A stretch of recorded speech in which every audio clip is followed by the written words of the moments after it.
Bem-vindos ao Da Capa à Contra Capa. Neste último programa de julho, olhamos para o mar. Será uma constante do nosso verão em Portugal, olhar para o mar e nele projetar sonhos, ambições, mas também até o futuro de um país e também o futuro de um planeta. O futuro do planeta será o tema do próximo grande encontro da Fundação Francisco Manuel dos Santos, dias 14 e 15 de setembro. Mas antes, já em alguma distância, com o verão pelo meio, vamos olhar para o mar e os desafios a partir da sociedade civil portuguesa. Convidámos para estar presente na nossa edição desta semana a bióloga marinha Rita Sá, tem trabalhado com a WWF, faz parte da Associação Natureza Portugal, a ANP, e trabalha desde há muito tempo em cogestão em pescas, consumo sustentável de pescado e áreas marinhas protegidas. Também connosco Emanuel Gonçalves, biólogo marinho, membro do Conselho de Administração da Fundação Oceano Azul, tem estado envolvido na criação e implementação das áreas marinhas protegidas e trabalhou também na Estratégia Nacional para o Mar, entre outros grupos de trabalho liderados exatamente sobre esta matéria, que nos traz esta conversa durante os próximos 30 minutos.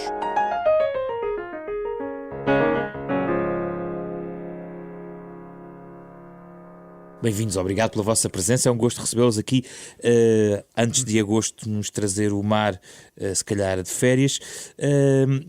O meu primeiro desafio é este, Rita. Os portugueses dão suficiente importância ao mar? E quando falo nos portugueses, falo no comum cidadão português, porque a nossa conversa vai resvalar para questões um pouco mais técnicas de quem está por dentro da questão do mar, e há muitas questões, especificidades do ponto de vista económico, ambiental, que podemos discutir sobre o mar. Mas será que o cidadão português está conectado ao mar no sentido de perceber não só a riqueza que pode trazer para o país, mas também a necessidade de preservar e encarar de facto como uma riqueza que o país tem? Antes de mais, obrigada pelo convite. Os portugueses dão muita importância ao mar, mas dão uma importância um pouco romântica da coisa. Muitas vezes esquecem-se do que o mar não é simplesmente aquele azul que nós vemos, mas que há um mundo por baixo dessa linha de azul, e há e muitas espécies, muitos habitats, muitas zonas que são muito importantes para nós, não só como consumidores, como cidadãos, como pessoas. Agora, sem dúvida que o mar para Portugal tem uma importância enorme na nossa identidade, na nossa construção como portugueses. Não só temos, obviamente, lembramos logo da questão dos descobrimentos, mas temos muitas outras questões que, tanto através da pintura, dos livros, de tantas formas artístictas também, que fizeram com que nós criássemos uma ligação, ou seja, não há nenhum português... O tal romântico. As mulheres ficam na praia a ver os homens a partir para a pesca, os monstros que não se sabia o que é que estavam no mar, as histórias todas fantásticas, e toda essa questão também muito bonita em termos de pinturas, que tentam sempre dar essa... Mas isso foi muito lá atrás, Rita, pesado, não é? Sim, quer dizer que isso quer dizer também que o mar esteve, não digo ao abandono, mas de certa maneira esquecido, ou apenas e só entrega esse romantismo durante muito tempo. Nós aqui podemos fazer sempre esta ligação que havia uma conotação muito forte do mar na altura do Estado Novo, e a partir do momento que se terminou essa fase e que tínhamos uma população, um país que estava muito zangado e estava a tentar mudar toda essa fase da história do país, houve uma certa voltar de costas para o mar. Mantemos muitas ligações, como a pesca, como a irmos à praia, o lazer, muitas zonas até que são muito importantes até para o nosso próprio lado emocional, como uma paisagem que nos pode marcar a vida, ou que são momentos importantes da nossa vida, mas sem dúvida que o país não tem estado tão voltado para o mar como seria desejável. Tivemos depois momentos muito importantes, como a Expo 98, etc., que fizeram com com que o país acordasse um bocado para... Temos exemplos tão simples como aqui esta cidade de Lisboa, que a população não tinha acesso à zona ribeirinha, não é? E a partir do momento que se dá esse acesso à população, a população vai tentar usufruir e viver muito essa ligação não só com o mar em si, mas com a água, não é? Portanto... A Rita sublinhou aqui a Expo 98, talvez depois digamos, da transição para a democracia, terá sido o grande momento alto em que o mar, os oceanos foram incorporados, digamos assim, de novo na cabeça dos portugueses de uma maneira diferente. Acha isso, Manuel? Qual é a sua perspectiva? Bom, muito obrigado pelo convite também para estar aqui hoje. Acho que a Expo 98 marcou, de facto, uma diferença significativa, porque juntou um conjunto de elementos que é difícil conciliar e é difícil ver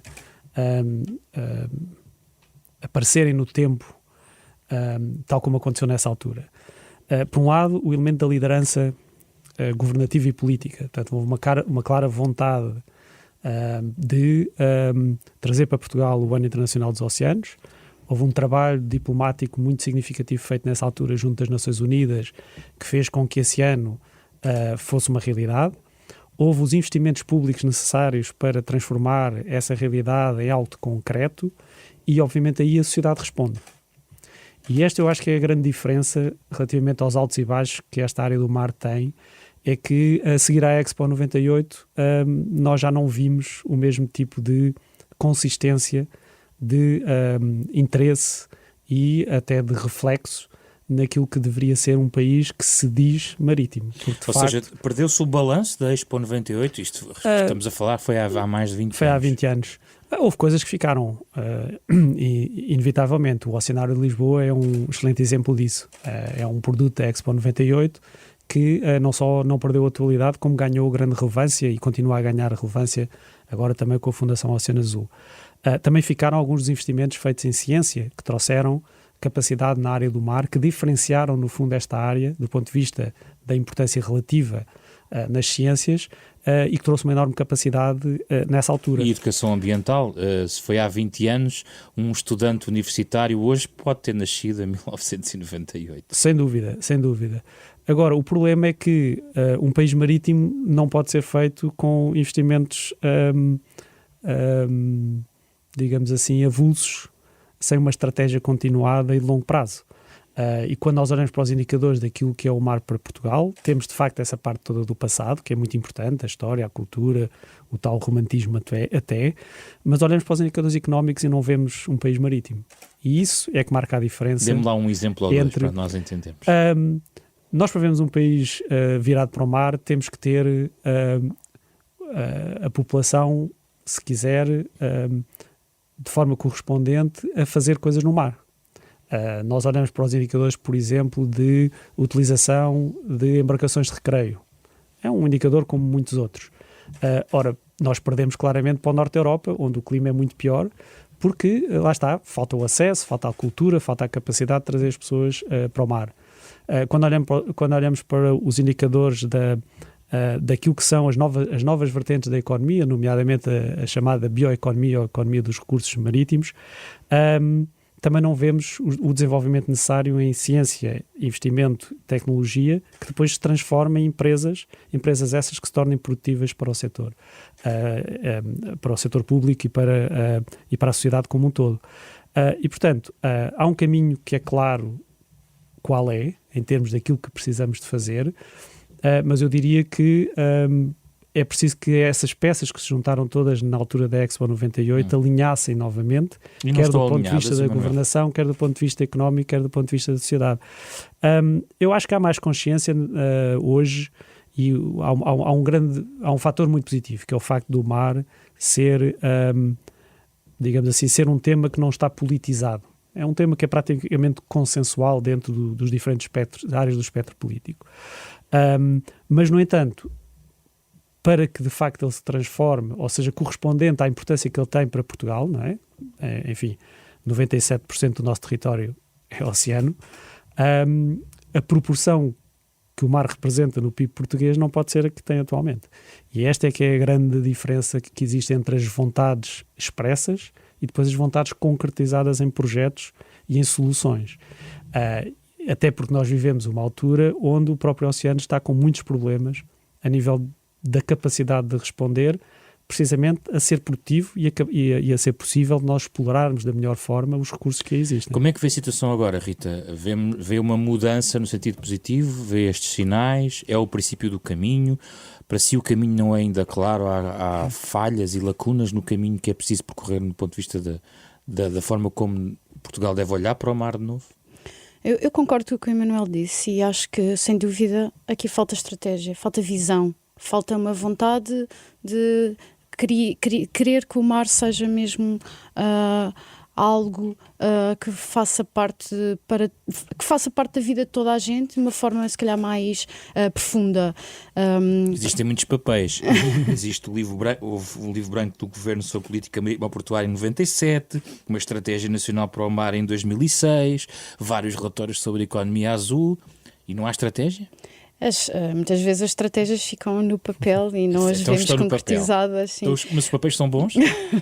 Alguns são melhores que outros e nós também tentamos fazer o nosso papel, tentar fazer parte, pelo menos, desse desenvolvimento desses papéis. Eu acho que aqui falta também uma coisa muito importante e que eu acho que também o oceanário tem tido um papel importante a vários níveis, a várias camadas da população. Nós tentamos ter a outros níveis, que é a questão do envolvimento das pessoas e das populações, das comunidades, do cidadão comum, do consumidor, nestas questões. Não é?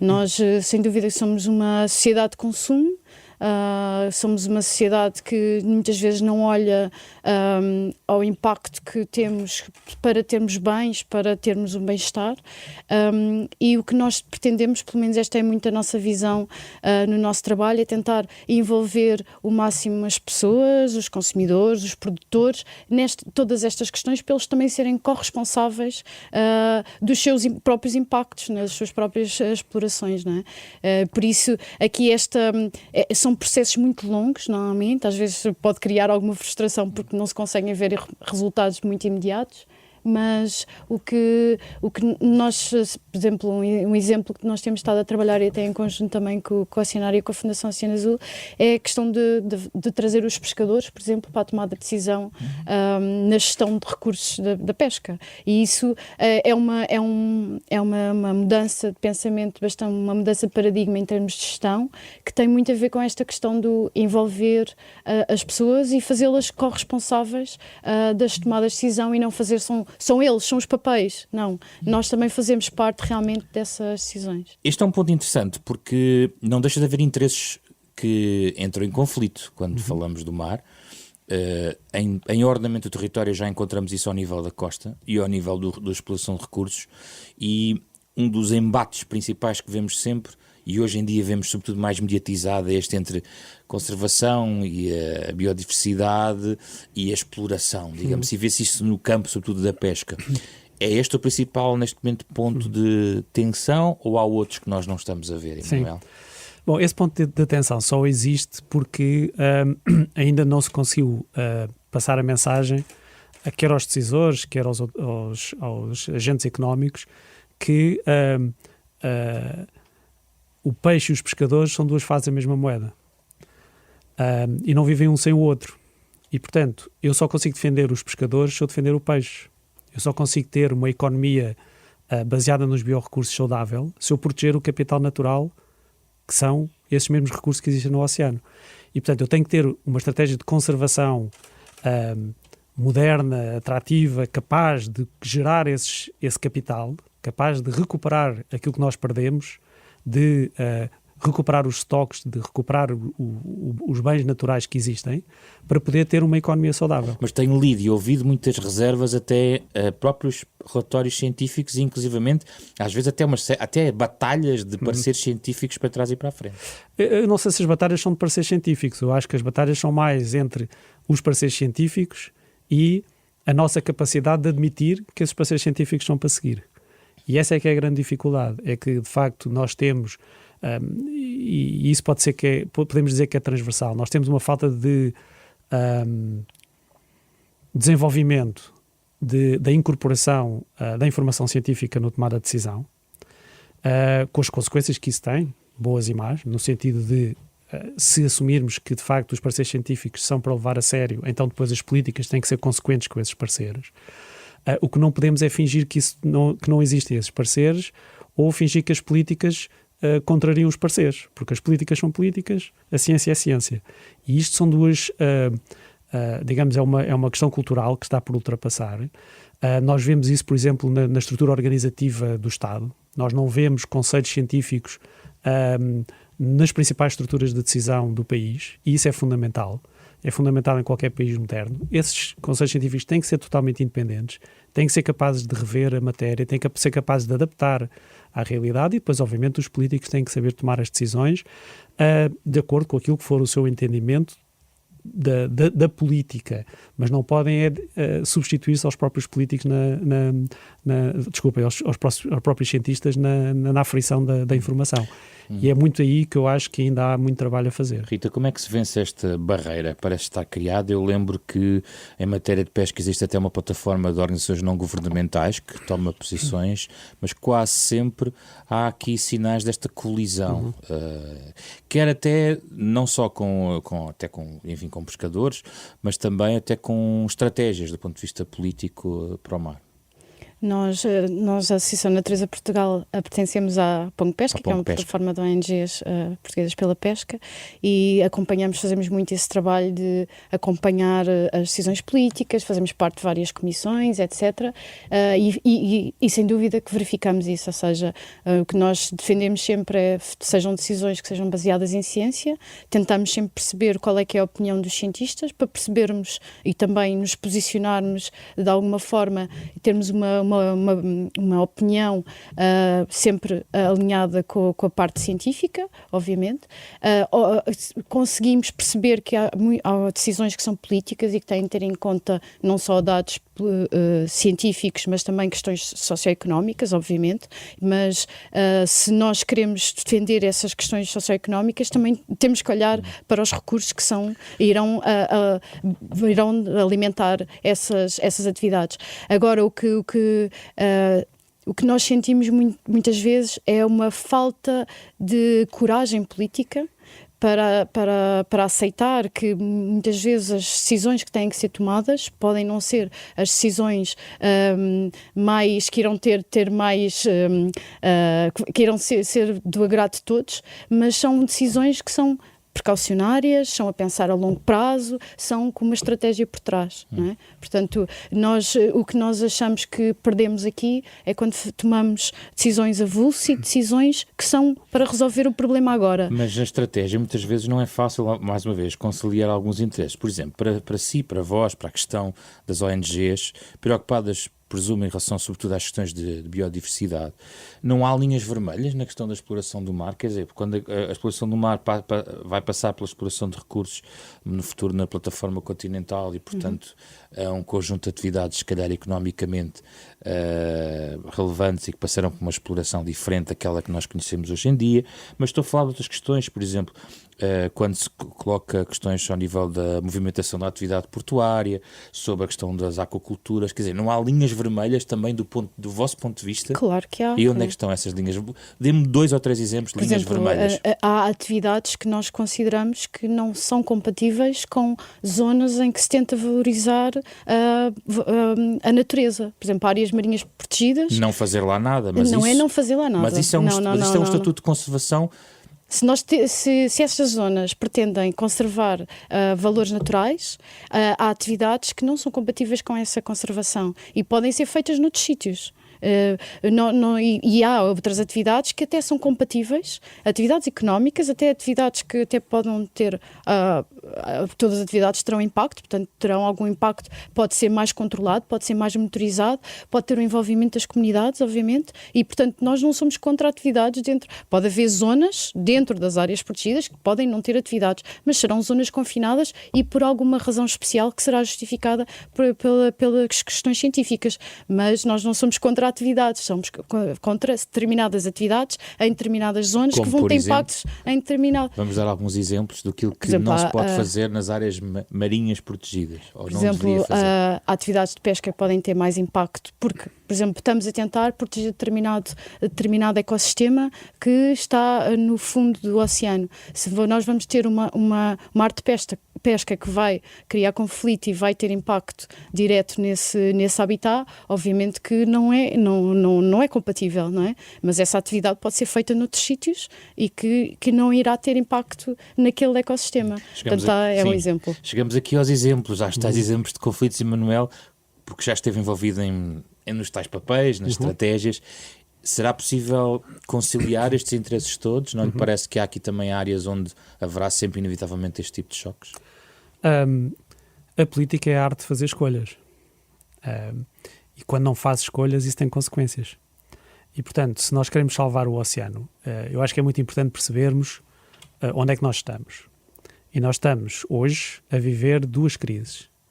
Uma emergência climática e uma crise de biodiversidade. Portanto, nós estamos a perder espécies que se estão a extinguir a uma escala sem precedentes e estamos a modificar do ponto de vista químico a atmosfera com todas as consequências que isso tem no clima. E, portanto, as políticas de um país onde o oceano tem soluções, quer para uma, quer para outra destas crises, têm que ser ajustadas a esta realidade. E é aí que a tal estratégia é fundamental que exista e as tais escolhas têm que existir inevitavelmente. Mas também quer conciliar isso com uma indústria ligada ao turismo marítimo, ao lazer marítimo, à circulação se calhar crescente de embarcações. Precisamente, mas portanto há soluções que podem ser compatibilizadas com este cenário e há outras que não podem ser compatibilizadas com este cenário. Se, por exemplo, Portugal optar por avançar para a exploração de hidrocarbonetos ou para a exploração de minerais no mar profundo, isso tem consequências. Portanto, é uma escolha política, só que essa escolha política tem consequências que nos afastam, muito provavelmente, das soluções para estas duas crises que eu acabei de falar. Se nós, por outro lado, apostarmos na biotecnologia, apostarmos em ter um cluster fortíssimo nesta área, em podermos ser líderes, em explorar as soluções que o oceano nos traz, em recuperar os habitats costeiros que eles próprios absorvem carbono e, portanto, estão do lado da solução de atacar as alterações climáticas, de apostarmos num sistema científico nacional capacitado para poder trazer a inovação necessária para que essa economia apareça, estamos a tomar opções. Não é uma inevitabilidade que as pescas tenham que continuar a diminuir. Não é uma inevitabilidade que nós tenhamos que continuar a ver as comunidades costeiras a sofrer, os pescadores a desaparecer e a cultura que vem com isso a ir-se embora. Isso não é uma inevitabilidade. Agora, será certamente uma inevitabilidade se nós continuarmos a não atacar esse problema com soluções concretas. E científicas, não é? Com base na ciência e com base no tal enquadramento onde estamos hoje. O ponto onde estamos hoje são estas duas crises que nos têm que balizar. E isto molda-nos a política a todos os níveis, desde a política energética, à política fiscal, à capacidade de atrair investimento, àquilo que forem as escolhas feitas na área da ciência, à importância relativa que se dá ao mar na área da ciência. Acabaram de sair os investimentos feitos pela Fundação da Ciência e Tecnologia nos centros de investigação, por exemplo, e a área temática do mar vale 3,7% do investimento. São opções políticas. Claro que podemos estar de acordo ou não estar de acordo. O que nós temos uma certa dificuldade é de admitir que se diga que somos um país de mar e que depois isso fique pelo discurso. Isso é que é preciso dar a volta, pensamos nós, e felizmente a boa notícia é que existem soluções, existem caminhos, agora de facto eles têm que ser adotados pela sociedade e aí as fundações têm esse papel de levar à sociedade essas soluções, de dinamizar estes caminhos e tentar que isso seja feito, mas também compete aos governos e às lideranças assumir que querem ir por aí e que acham que isso é uma boa ideia para o país. Rita, se não temos estratégia, temos pelo menos aqui há queixas em relação a regulamentação, muitas vezes queixas de alguns agentes neste setor em relação à regulamentação em excesso, algumas burocracias. Na sua perspectiva, essa regulamentação que existe é protetora daquilo que deve ser ou reconhece que há algo que pode ser mudado do ponto de vista da regulação de algumas destas atividades? Porque isto depois, mais à frente, num panorama macro, quando nós olharmos para os tais 97% do nosso território, além de percebermos que a exploração vai existir, há que regulá-la mais tarde ou mais cedo, a questão da regulação macro vai ter que existir. Eu acho que aqui várias perspectivas, ou seja, se formos ver numa perspectiva mais de atividade a atividade, acho que há soluções como aquela que referi há bocado, a questão da cogestão, de processos participativos, em que poderemos pensar, se calhar, em regulamentações que são mais adaptadas à atividade, mais adaptada ao que se faz exatamente, porque se nós se os agentes nos ajudam a construir a regulamentação, se têm algo a dizer sobre isso, também têm uma visão muito do que é a realidade, não é? Portanto, trazem a realidade para a regulamentação, que isso também é muito importante. Muitas vezes as regulamentações são muito complexas e não são até praticáveis, não é? Pronto, são feitas numa secretária e não têm essa ligação. Uma perspectiva mais macro, o que eu acho é que nós somos um país bastante burocrático. E nós na nossa organização, por exemplo, trabalhamos em rede em nível global e muitas vezes comparamos isso em muitos processos semelhantes e vemos a diferença que o nosso país realmente é um país muito burocrático, se calhar até mesmo em comparação com o país do sul da Europa.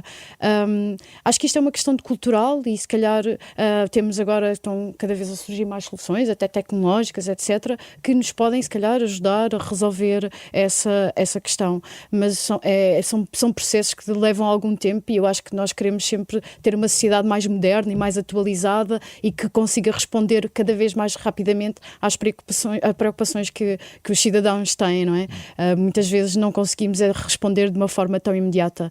Nós estamos aqui para propor essas pequenas soluções. Nós acreditamos que às vezes ao dar soluções numa escala mais pequena, conseguimos alavancá-la para uma escala maior e mostrar que realmente se nós tivermos uma cultura mais participativa, mais interessada, com algo a dizer sobre todos estes processos também legislativos e que são muitas vezes muito pesados, mas se nós conseguirmos passar esta mensagem e criar esta cultura, provavelmente conseguimos também ter uma sociedade que também consegue ter uma resposta melhor também dos decisores. Na reflexão macro, que para onde queria dirigir a nossa parte final da nossa conversa, Emanuel Gonçalves, parece uma tarefa ciclópica a ideia de olhar para os tais 97%, sobretudo pensando na extensão da plataforma continental, mas percebe-se claramente que Portugal não vai fazer essa exploração sozinho, pelo contrário, é o proprietário, mas vai subcontratar o tratamento desse mar. Como é que nós podemos projetar a exploração desse mar enorme de potencialidades que temos à nossa frente? Bem, eu acredito que os biorrecursos são o grande potencial que aí está.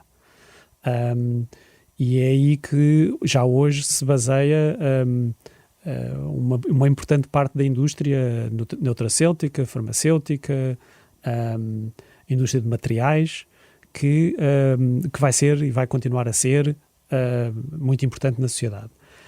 E, portanto, a medida pela qual nós tivemos capacidade de aproveitar esses recursos vai-se ver naquilo que nós fomos capazes de instalar de capacidade nacional.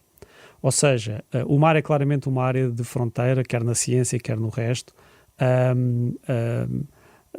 multicultural e multinacional. Ou seja, é uma área onde confluem e onde se aproveitam as competências existentes de uma forma global.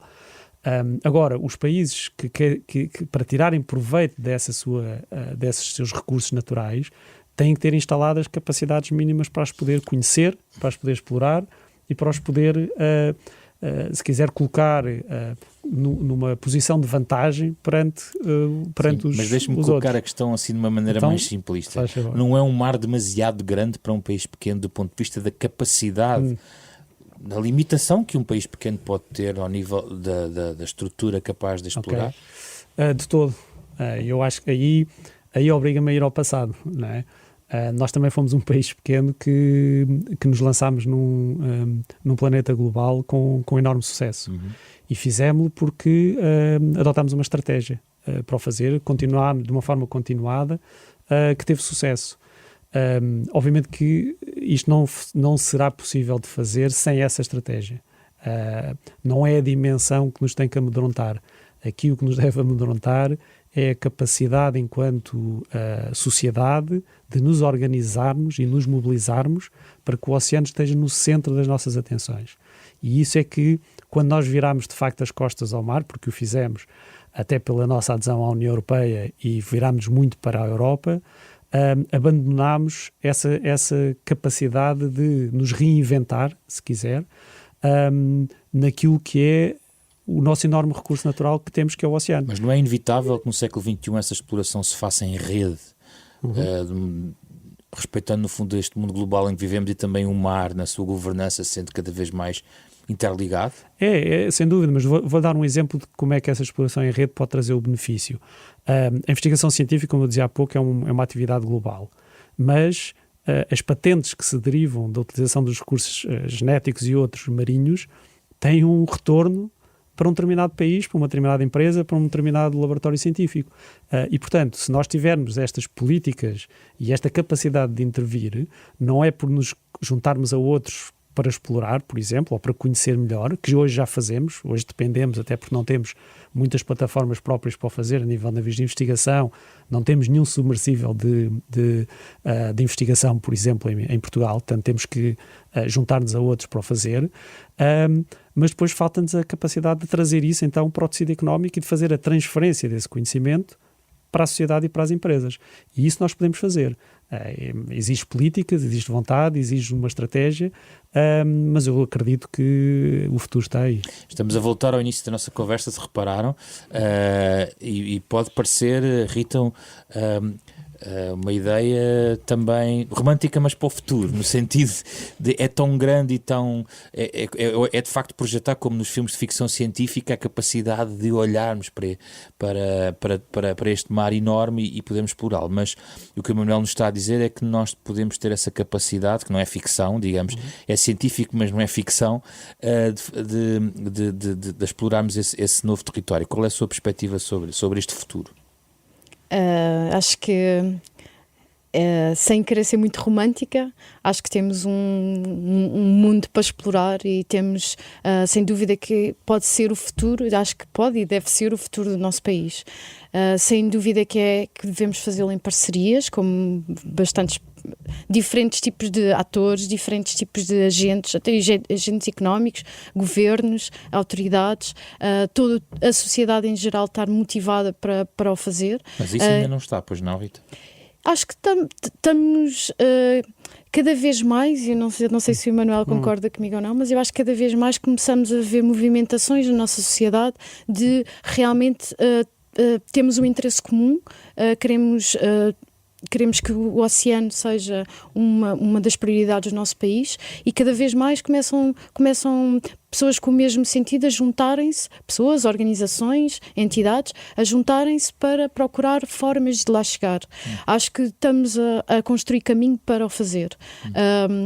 Eu espero que as nossas organizações consigam contribuir da melhor forma para isso, porque sem dúvida que acho que é a única forma do nosso país se destacar internacionalmente, do nosso país criar massa crítica diferenciada em relação a outros países e sem dúvida contribuirmos para termos um melhor planeta para todos. Mas por isso é preciso também um investimento superior no sistema científico nacional, quer dizer, é preciso mais biólogos marinhos, como ambos que estão aqui, é preciso mais formação, não é? Superior e qualificada. É preciso mais formação, mas é preciso também estratégia. Eu voltei a este ponto que é muito importante. Nós formámos nos últimos 20 anos um número enorme de doutorados em áreas e em ciências diversas, nas ciências do mar também. O que é que estamos a fazer com esse enorme capital que temos e que construímos, capital humano, com esse investimento que foi feito? Não o estamos a conseguir integrar no tecido produtivo, nem o que estamos a conseguir integrar no sistema científico. Ora, isto é trágico, porque no fundo nós estamos a servir de fornecedores de mão de obra altamente qualificada para países concorrentes e outros com muito mais recursos do que nós, por falta de capacidade de existir essa tal estratégia de os integrar e de fazer a transferência para o sistema produtivo. Temos uma taxa até bastante significativa a nível, por exemplo, de artigos científicos nesta área das ciências do mar, mas temos uma das mais baixas taxas da OCDE em termos de patentes. E, portanto, é esta transição que é preciso fazer e esses investimentos têm que ser feitos com estratégia. Não pode ser por investir em empregos precários, por exemplo, que depois, passado as bolsas, as pessoas não têm outra alternativa e têm que ir fazer outra coisa qualquer. É preciso que isto esteja montado numa estratégia onde a ligação ao tecido empresarial e a ligação aos centros de investigação seja feita com investimento, com estratégia e com visão de longo prazo. Porque esse capital nós também o temos. Temos o capital natural, temos o capital humano. Falta-nos talvez o capital estratégico. E a ciência não serve só para a acumulação de conhecimento e serve muitas vezes para procurar respostas, não é? Portanto, essa ligação com a sociedade, em que a própria sociedade pede à ciência para responder a questões que precisam de ver resolvidas, que podem ser com a integração de empresas e criação de negócio e de mais bens económicos e mais empregos e mais crescimento, sem dúvida que é o que nós Estamos a chegar ao fim do nosso programa, já estamos a ouvir em fundo o genérico original composto por Mário Lajinha para o Da Capa à Contra Capa, esta parceria da Renascença com a Fundação Francisco Manuel dos Santos. Pedimos sempre aos nossos convidados sugestões finais, aqui inevitavelmente ligadas ao mar. O que é que vos passa pela cabeça, Rita? O que é que sugerir aos nossos ouvintes? Eu acho que vou cair em 2 lugares comuns, mas são incontornáveis tanto como pessoa como ativista. Sem dúvida que há um livro que eu acho que toda a gente devia ler, que é Os Pescadores, de Raul Brandão.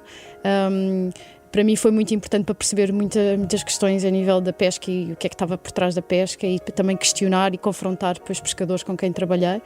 E depois o livro, que é esse então é o lugar comum, que foi o livro que fez-me decidir ser bióloga marinha aos 5 anos, que é A Menina do Mar, da Sofia de Mel Breiner. Mas toda a gente devia ler. E Manuel? Eu talvez, gostando particularmente de ambas as sugestões da Rita, talvez fosse por uma mais visual, porque eu acho que consegue chegar talvez mais diretamente às pessoas. O Planeta Azul da BBC, que foi feita agora a 2ª edição, no Reino Unido teve um impacto brutal na sociedade. Teve um impacto maior do que o American Idol e outros programas que sabemos que são programas prime time. Aqui não tanto. E eu acho que é uma forma de, por um lado, ligar as pessoas ao oceano do ponto de vista das imagens e da beleza que essas imagens têm, mas por outro lado alertá-las da forma brutal das alterações que nós estamos a provocar no oceano e das soluções que nós precisamos de encontrar para que o oceano seja no fundo saudável e que faça parte do nosso futuro. Emanuel e Rita, muito obrigado pela vossa presença. É um tema a que voltaremos em setembro neste programa, o Da Capa à Contra Capa, a propósito do Encontro Futuro do Planeta, 14 e 15 de setembro em Lisboa, com vários pontos, sobretudo no Parque das Nações em Lisboa. Nas próximas semanas este programa vai colocar de novo em antena alguns dos debates mais interessantes que tivemos aqui neste nosso programa sobre vários temas ao longo do mês de agosto. Todos eles estão disponíveis para ouvir de novo nas suas versões integrais em podcast, nas plataformas digitais habituais, no site da Renascença em rr.pt. Fizeram este programa Carlos Schmidt, Ana Marta Domingos, Marina Duarte, André Peralta e José Pedro Frazão. Regressamos na próxima semana então com a recuperação de mais um tema e em setembro voltaremos a falar do planeta.